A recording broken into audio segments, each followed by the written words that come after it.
Demon slayer anime में demon slayer demons को मारने के लिए एक टेक्निक का यूज करते हैं जिसे ब्रीथिंग टेक्निक या ब्रीथिंग स्टाइल भी कहा जाता है। ब्रीथिंग टेक्निक का यूज करके डीमन स्लेयर ना सिर्फ डीमंस को मार पाते बल्कि वो अपर मून जैसे डीमंस को बराबरी की टक्कर भी दे पाते। और ये सब देखने के बाद हम सबके मन में ये सवाल जरूर आता है कि आखिर इतनी पावरफुल टेक्निक की खोज किसने की और कैसे की। ऐसे और भी सवाल है जैसे सन ब्रीथिंग के कितने फॉर्म है और मून ब्रीथिंग एक्चुअल में काम कैसे करते हैं। ऐसे कई सवालों के जवाब इस वीडियो में और ब्रीथिंग स्टाइल को लेकर तुम्हारे मन में जितने डाउट है वो सारे आज इस वीडियो से क्लियर होने वाले और ये मेरी गारंटी है। और साथ ही इस वीडियो में मैं सारे 14 ब्रीथिंग स्टाइल को एक्सप्लेन करने वाला हूँ, तो ये वीडियो काफी ज्यादा मजेदार होने वाली है। तो चलो वीडियो स्टार्ट करते हैं। तो अगर हम बात करें उस आदमी के बारे में जिसने सन ब्रीथिंग की खोज की थी तो वो आदमी है योरीची। योरीची ने सारे ब्रीथिंग स्टाइल को क्रिएट किया था। देखो, योरीची के पास बचपन से एक पावर थी जिसे ट्रांसपेरेंट वर्ड के नाम से जाना जाता है। इस पावर के थ्रू योरीची ह्यूमन बॉडी के सारे मसल्स और उनके काम करने के तरीके को आसानी से अपनी आंखों से देख सकता था। अब शॉर्ट में योरीची की स्टोरी के बारे में बताऊं, आज से सैकड़ों साल पहले यानी सेनगोकू एरा में किनोसोकियोमी नाम की एक औरत थी जिसने 2 जुड़वा बच्चों को जन्म दिया था, जिस वजह से बड़े लड़के का नाम था मिचिकात्सु और छोटे लड़के का नाम था योरीची। योरीची जब पैदा हुआ था तब उसके फेस पर एक मार्क था जिसे आज के प्रेजेंट टाइम लाइन में डीमन स्लेयर मार्क के नाम से जाना जाता है।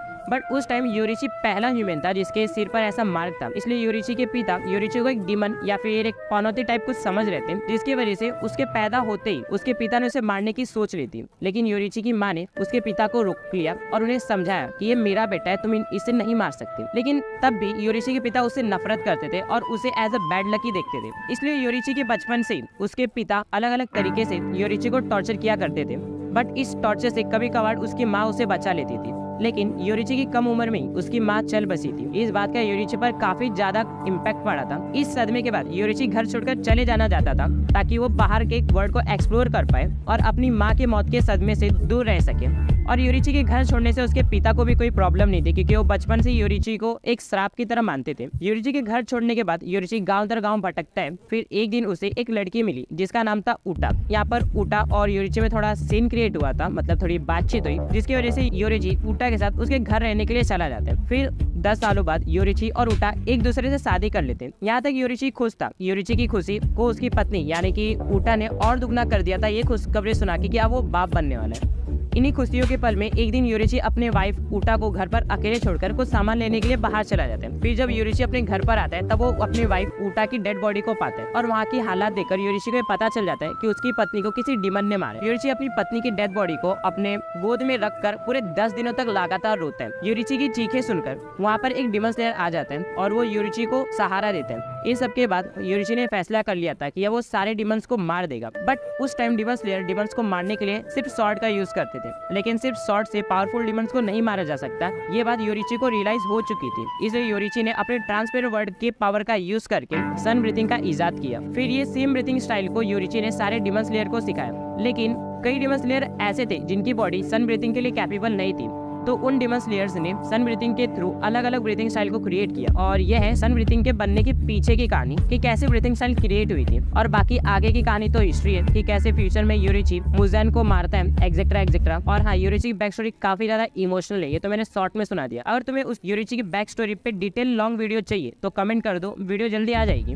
तो अब हम सन ब्रीथिंग से निकले सारे 14 ब्रीथिंग स्टाइल के बारे में डिस्कस करते हैं। तो बेसिकली सन ब्रीथिंग को इन्वॉल्व करने के बाद टोटल 14 ब्रीथिंग स्टाइल है और बिना सन ब्रीथिंग के केवल 13 ब्रीथिंग स्टाइल ही एग्जिस्ट करते हैं, जिसमें से 6 मेन ब्रीथिंग स्टाइल है, जिनमें से ये 6 मेन ब्रीथिंग स्टाइल है जो है fire breathing, water breathing, stone breathing, moon breathing, wind breathing and thunder breathing. अब हम एक एक करके सारे ब्रीथिंग स्टाइल के बारे में डिस्कस करते हैं। तो सबसे पहले हमारा ओरिजिनल सन ब्रीथिंग स्टाइल। वैसे तो सन ब्रीथिंग स्टाइल में टोटल 12 फॉर्म है, लेकिन ऐसा भी कहा जाता है कि योरीची ने जब मुजेन से फाइट किया था तब उसने अपने 13 फॉर्म को भी अनलॉक कर दिया था। और योरीची के बाद तांजीरो ही एक ऐसा डीमन स्लेयर था जिसने जो 13 फॉर्म को एक्टिवेट कर पाया है। तो अगर हम सन ब्रीथिंग के सारे 12 फॉर्म के बारे में बात करें तो फर्स्ट फॉर्म है डांस, जिसमें डीमन स्लेयर एक स्ट्रेट अटैक करता है। सेकंड फॉर्म है क्लियर ब्लू स्काई, जिसमें यूजर एक 360 डिग्री स्पिन करके अटैक करता है। उसके बाद एक थर्ड फॉर्म रैंगिंग सन, इसमें यूजर अपने चारों ओर अटैक करता है। बेसिकली इसका यूज डिफेंस के लिए किया जाता है। फिर फोर्थ फॉर्म है बर्निंग बॉल, इसके थ्रू तुम आगे की तरफ से होने वाले किसी भी अटैक को रोक सकते हो, ये भी बेसिकली डिफेंस के लिए यूज किया जाता है। इसके बाद फिफ्थ फॉर्म है सिटिंग सन ट्रांसफॉर्मेशन, ये कुछ खास अटैक नहीं है, बस इस फॉर्म में तुम्हारे मूव और अटैक पहले से ज्यादा पावरफुल हो जाते हैं। नेक्स्ट है सिक्स्थ फॉर्म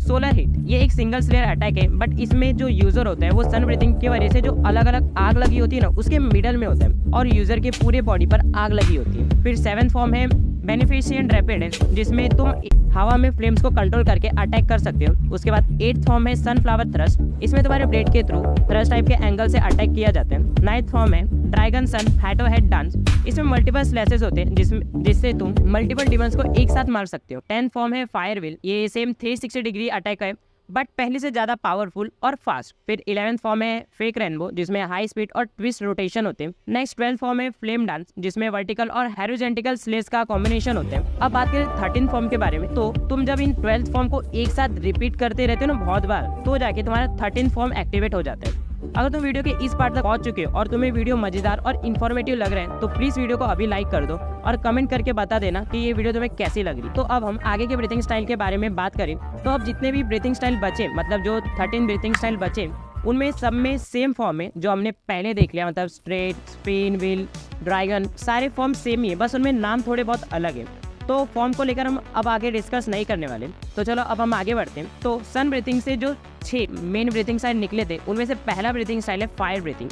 तो फायर ब्रीथिंग की खोज यूरिची के एक स्टूडेंट ने की थी। एक्चुअल में यूरिची का स्टूडेंट सन ब्रीथिंग ही करना चाहता था, लेकिन गलती से उसने फायर ब्रीथिंग का इजाद कर दिया क्योंकि उसकी बॉडी सन ब्रीथिंग के लिए कैपेबल नहीं थी। और flame breathing third most strongest breathing style है पूरे डिमन स्लेयर में। तो आप तुम ये सोच रहे होगे ना कि जब फ्लेम ब्रीथिंग थर्ड पे तो सेकंड पे मोस्ट पावरफुल ब्रीथिंग स्टाइल कौन है? वीडियो आगे देखो, सब पता चल जाएगा। फायर ब्रीथिंग का मेन यूजर हमें एनिमी में रेंगोकू दिखाए गए और एनिमी में रेंगोकू फैमिली के वंशज ही फायर ब्रीथिंग स्टाइल को रिप्रेजेंट करते। हाँ, और भी डिमन स्लेयर है जो फायर ब्रीथिंग को यूज करते, लेकिन रेंगोकू की फैमिली मेन यूजर है फ्लेम ब्रीथिंग की क्योंकि उनके वंशज वो ये ब्रीथिंग स्टाइल यूज करते आ रहे हैं। वैसे तो फ्लेम ब्रीथिंग में सिर्फ 8 फॉर्म होते हैं बट फ्लेम ब्रीथिंग में एक्चुअल में 9 फॉर्म है, लेकिन जो 9वां फॉर्म है ना वो सिर्फ रेंगोकू की फैमिली के मेंबर्स और कुछ गिने चुने लोग ही कर सकते हैं। इसके 9 फॉर्म को हमने रेंगोकू और अकाजा के फाइट में देखा था। और यहाँ पर फ्लेम ब्रीथिंग से एक और ब्रीथिंग स्टाइल आती है जो है लव ब्रीथिंग, जिसकी ओरिजिनल यूजर और क्रिएटर है अपनी मित्सुरी कानरोजी, क्योंकि लव ब्रीथिंग फ्लेम ब्रीथिंग से डिराइव है, इसलिए इसमें भी फ्लेम ब्रीथिंग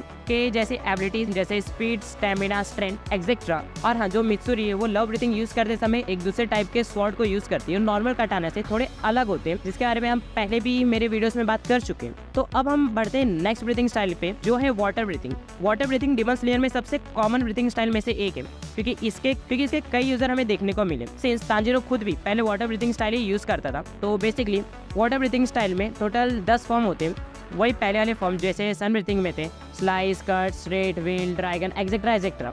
बट जियो ने इसके 11th फॉर्म को भी डिस्कवर कर लिया था।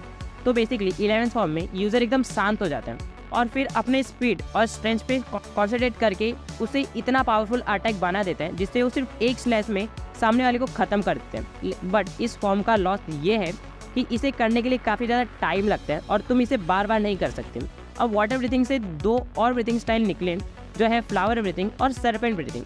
तो सबसे पहले हम फ्लावर ब्रीथिंग के बारे में बात करते हैं। तो जो फ्लावर ब्रीथिंग का यूजर है ना वो फ्लावर और फ्रूट्स के मिमिक कर उनसे मुंह को प्लान करते हैं। फ्लावर ब्रीथिंग का सबसे बड़ा प्रॉफिट ये है कि इसके यूजर के पास एक हाई लेवल की विजन पावर आ जाती है, जिसका यूज हमने कानाव और कैनाई को करते हुए देखा है और इसमें कुल मिलाकर 7 फॉर्म है। तो अब हम बात कर लेते हैं सरपेंट ब्रीथिंग के बारे में। तो इसका यूजर है अपना ओबनाई। तो जैसा कि हमें इस ब्रीथिंग स्टाइल के नाम से पता चल चुका है कि इसमें सांप के मूवमेंट्स को कॉपी किया जाता है और ओबनाई की शॉट भी नॉर्मल कटाना से थोड़ी सी अलग है। तो सरपेंट ब्रीथिंग स्टाइल के टोटल 5 फॉर्म है। और हमें एक बात बताना भूल गया कि जो फ्लावर ब्रीथिंग है ना उसमें से एक और ब्रीथिंग स्टाइल निकली है जो है इंसेक्ट ब्रीथिंग। मतलब समझ रहे हो ना, फूल, कांटे, इंसेक्ट, भाई सब जुड़ा हुआ है एक दूसरे से। तो अगर हम इंसेक्ट ब्रीथिंग के बारे में बात करें तो इसकी मेन यूजर है अपनी इंसेक्ट हासिरा सिनेबू। इंसेक्ट ब्रीथिंग को सबसे वीकेस्ट ब्रीथिंग स्टाइल भी माना जाता है डिमन स्लेयर में, क्योंकि इस ब्रीथिंग स्टाइल से तुम किसी पावरफुल डिमन का गला तक नहीं काट सकते। वेल ऐसा कहीं लिखा तो नहीं है कि ये सबसे वीक है, बट फैंस यही मानते तो मैं भी यही बोल रहा हूँ। वेल मेरी नजर में वीक तो नहीं है, लेकिन सबसे यूनिक ब्रीथिंग स्टाइल जरूर है।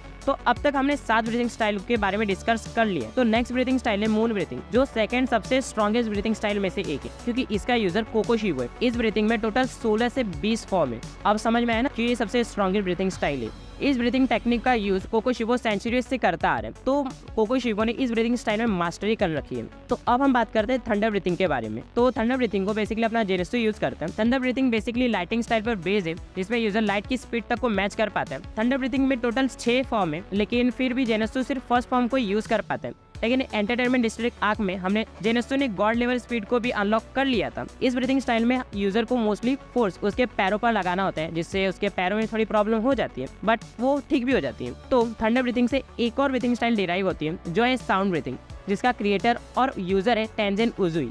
सीखना तो टेंजिन भी थंडर ब्रीथिंग ही चाहता था, लेकिन सीख गया वो गलती से साउंड ब्रीथिंग, क्योंकि साउंड ब्रीथिंग थंडर ब्रीथिंग पर बेस है। इसलिए साउंड ब्रीथिंग यूजर को सुपर स्पीड की पावर भी देती है। साउंड ब्रीथिंग में आप साउंड ब्लास्ट का यूज भी कर सकते हो। साउंड ब्रीथिंग में यूजर को सुपर हियरिंग सेंस की भी एबिलिटी मिल जाती है। टेंजिन साउंड ब्रीथिंग का यूज करता है, इसलिए उसके पास नॉर्मल कटाने की जगह एक अलग टाइप का वेपन है। इन वेपन्स के ऊपर मैंने एक डिटेल में वीडियो ऑलरेडी बना के रखी है, जो मेरे चैनल पर अवेलेबल है, तो इस वीडियो के बाद जाके उसे भी देख ही लेना। तो अब हम बात करते हैं स्टोन ब्रीथिंग के बारे में। तो जैसा नाम वैसा काम, स्टोन ब्रीथिंग बेस है अर्थ और स्टोन पे। इस ब्रीथिंग स्टाइल को fans third most powerful breathing style कहते हैं, क्योंकि गायों में सबसे पावरफुल हासिल है तो वो सबसे पावरफुल ब्रीथिंग स्टाइल यूज करता होगा, ऐसा फैन का मानना है, बट एक्चुअल में सच नहीं है। मोस्ट पावरफुल ब्रीथिंग स्टाइल तो अपना फ्लेम ब्रीथिंग स्टाइल ही है। और हाँ, अपना करंट टाइमलाइन में गायों में सबसे पावरफुल हासिल है, no doubt. Stone breathing style में भी नॉर्मल कटानास की जगह एक बड़े बड़े डिस्ट्रक्टिव वेपन्स को यूज करते हैं। इसके बाद आता है अपना विंड ब्रीथिंग, जो विंड पर बेस है। मोस्टली टाइम विंड ब्रीथिंग का यूज अटैक के लिए किया जाता है, और इसका यूज हमारे सेकंड मोस्ट पावरफुल हासिल सैनी में ही करते। विंड ब्रीथिंग में टोटल 9 फॉर्म है, जिसमें से मोस्टली अटैक के लिए यूज होते हैं। और ब्रीथिंग स्टाइल आए जो है मिस्ट ब्रीथिंग और बीस्ट ब्रीथिंग। मिस्ट ब्रीथिंग के बारे में बात करें तो इस ब्रीथिंग में यूजर मिस्ट का यूज अपने आप को छुपाने के लिए करते हैं। मिस्ट ब्रीथिंग में शायद 8 फॉर्म है या 9, मुझे अभी याद नहीं आ रहा, तुम कमेंट बॉक्स में बता देना कितने फॉर्म है वो। तो मिस्ट ब्रीथिंग का बेस्ट यूज हमने शॉर्ट इन विलेज आर्क में देखा था। तो अब आखिरी ब्रीथिंग टेक्निक के बारे में डिस्कस करें तो वो है बीस्ट ब्रीथिंग।